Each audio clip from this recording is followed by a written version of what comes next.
दोस्तों, ये कहानी है एक ऐसे इंसान की जिसने 400 से ज़्यादा दिनों तक दुनिया के सबसे बड़े और गहरे समुद्र पैसिफिक ओशियन में जिंदगी और मौत की जंग लड़ी और वर्ल्ड रिकॉर्ड बनाया। 14 महीनों बाद जब वह जिंदा वापस लौटा तो ऐसा क्या हुआ, उसे जेल जाना पड़ा। आइए जानते हैं इस वीडियो में पूरी जानकारी।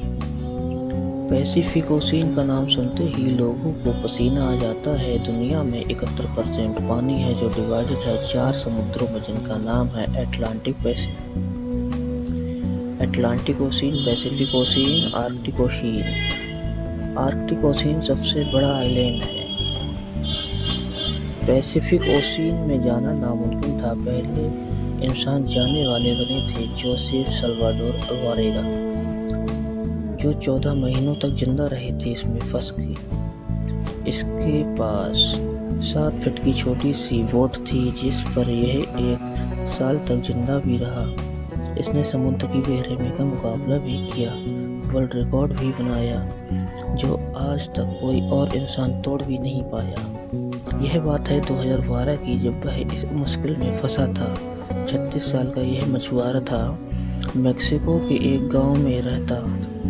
17 नवंबर 2012 को जोसेफ और उसका साथी फिशिंग करने निकलते हैं। दोनों ही 30 घंटे में लौटने का प्लान बना चुके होते हैं। फिशिंग के दौरान समुद्री तूफान उनकी तरफ बहुत तेजी से आता दिखता है। जान बचाने के लिए जाल को वहीं छोड़कर बोट को फुल स्पीड में भगाते हैं। किनारे पर पहुंचने से पहले उनकी बोट का इंजन खराब हो जाता है। लोगों ने काफ़ी ढूंढा पर वह नहीं मिले। हैरानी की बात है, सिर्फ 5 ही दिनों में इनकी बोट लहरों से 450 किलोमीटर दूर समुद्र में चली गई थी। छोटी बोट होने से इनको दूर पाना नामुमकिन था। खाने पीने का कुछ नहीं था, दोनों का बुरा हाल था, पर दोनों अपनी भूख मिटाने के लिए बोट पर बैठे परिंदों तथा मछलियों से गुजारा करते हैं। समुद्र के पानी पीने के बजाय उन्होंने बरसात का पानी स्टोर करना शुरू किया और उसे ही पीना शुरू किया।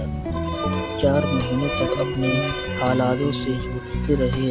इसके बाद जोसेफ के साथी ने आत्महत्या कर ली और अब वो पर केवल जोसेफ अकेला था और उसके चारों तरफ पानी ही पानी। उसे अपने जिंदा रहने की कोई उम्मीद नहीं दिख रही थी। 6 महीनों के बाद जोसेफ को एक बड़ी शिप देखी। उसने शिप की तरफ इशारा किया पर शिप वाले उसे न देख सके। यह उदास हो गया।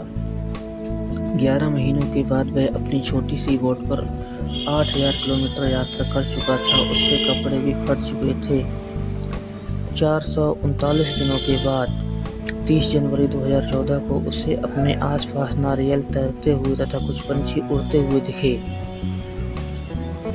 और उसे वहां पर बहुत ज़्यादा दूरी पर एक आइलैंड दिखता है जहां पहुंचने में उसे आधा दिन लग जाता है। यह आइलैंड एवोन एटोनी था, जो दुनिया का सबसे छोटा आइलैंड है। इस आइलैंड पर पहुंचकर उसे बहुत खुशी हुई, जैसे उसे नई जिंदगी मिल गई हो। आइलैंड पर घूमते घूमते उसे वहां एक घर दिखा। उसने दरवाज़ा खटखटाया तो एक इंसान निकल कर आया। 14 महीने समुद्र में गुजारने के बाद वह पहली बार किसी इंसान को देख रहा था तथा जोसेफ की आंखों में आंसू आ गए। उसकी कहानी सुनने के बाद कुछ ही देर में वहां लोकल पुलिस पहुंच गई। जोसेफ ने अपनी पूरी कहानी पुलिस को बताई, फिर भी उनकी बातों पर किसी को यकीन नहीं किया।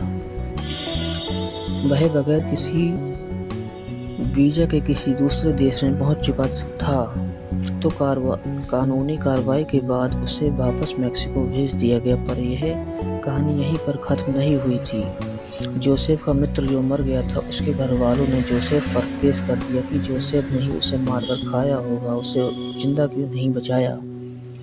कुछ दिनों के बाद कानूनी दावपेच के बाद उसे छोड़ दिया गया। 438 दिनों की यह जर्नी का वर्ल्ड रिकॉर्ड बना दिया, जिसे कोई भी